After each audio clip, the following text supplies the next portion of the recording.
Long ago, in the ancient kingdom of Kapilavastu, nestled at the foothills of the Himalayas, in present-day Nepal, there lived a mighty king named Suddhodana, ruler of the Sakya clan. His queen, Maya, was a woman of great beauty and virtue.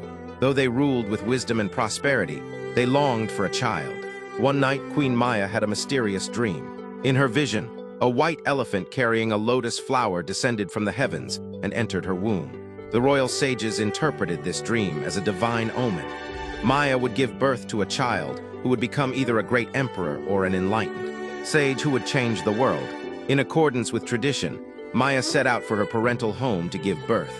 However, on the way, she stopped at the beautiful Lumbini Grove, where she went into labor, holding onto the branch of a sal tree. She gave birth to a radiant child. The baby immediately took 7 steps, and with each step, a lotus flower bloomed beneath his feet. He then raised his tiny hand and declared, "I am the foremost in the world. This is my last birth." The child was named Siddhartha Gautama, meaning one who has accomplished his goal. However, joy soon turned to sorrow, as Queen Maya passed away 7 days after giving birth. Siddhartha was raised by his loving aunt, Mahaprajapati Gautami. King Suddhodana, remembering the prophecy, was determined that Siddhartha would become a great king, not a wandering sage. He surrounded the boy with every luxury and pleasure, shielding him from the harsh realities of life. He built 3 lavish palaces, one for each season, and provided Siddhartha with the finest clothes, food, music, and entertainment. As Siddhartha grew, he became a prince of remarkable intelligence, kindness, and strength. He mastered the arts of war, philosophy, and leadership. At the age of 16, he married the beautiful princess Yasodhara, and soon they had a son named Rahula, meaning fetter or bond, symbolizing the ties of the material world. Yet despite all his privileges, Siddhartha felt an unexplainable emptiness. He sensed that there was something more to life, something beyond the pleasures of the palace. One day, despite his father's efforts to keep him confined, Siddhartha convinced his charioteer, Channa, to take him outside the palace. As he rode through the city, he encountered 4 sights that changed his life forever. An old man, he saw a frail, bent man, his face wrinkled with age. "What is this?" he asked Channa. Channa explained that aging was a fate no one could escape.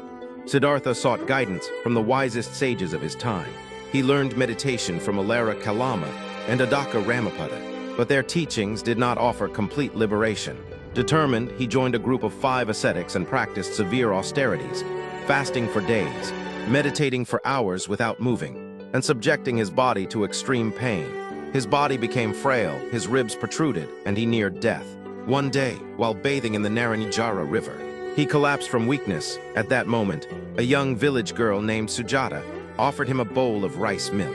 Revived, he realized that extreme asceticism was just as futile as indulgence. True wisdom lay in balance, the middle path. His 5 companions, believing he had betrayed his vows, abandoned him, but Siddhartha, undeterred, resolved to find the answer on his own. He arrived at Bodh Gaya and sat beneath a bodhi tree, vowing, "I shall not rise from this seat until I attain the truth." For days he meditated. Mara, the lord of illusions, sensing that Siddhartha was close to enlightenment, tried to distract him. Mara sent beautiful celestial maidens to tempt him. Siddhartha remained unmoved. Fierce demons hurling weapons, Siddhartha's serenity turned them to flowers. Doubt and fear, Mara whispered, "Who do you think you are to seek enlightenment?" In response, Siddhartha touched the earth, calling it to witness his right to enlightenment. The earth trembled and Mara fled. As dawn broke, Siddhartha's mind became crystal clear. He saw the cycle of birth, death, and rebirth, samsara, understood the root of suffering, and discovered the 4 noble truths. At that moment he became the Buddha, the awakened one. For the next 45 years, the Buddha traveled across India, teaching the Dharma truth. He shared the 8-fold path, a way to end suffering through right understanding. Thought, speech, action, livelihood, effort, mindfulness, and meditation. His first sermon at Sarnath, called the Dhammacakkappavattana Sutta, turning the wheel of Dharma, set the foundation for Buddhism. His first 5 disciples, the ascetics who had abandoned him, became the first Sangha, monastic community. As thousands joined him, kings, merchants, farmers, and even former criminals, Buddhism spread far and wide. At the age of 80, the Buddha gave his final teaching. All conditioned things are impermanent. Strive diligently for your liberation.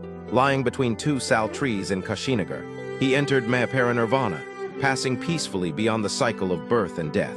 Thus, the story of Prince Siddhartha's transformation into the Buddha became a timeless inspiration, a guide for those seeking wisdom, compassion, and inner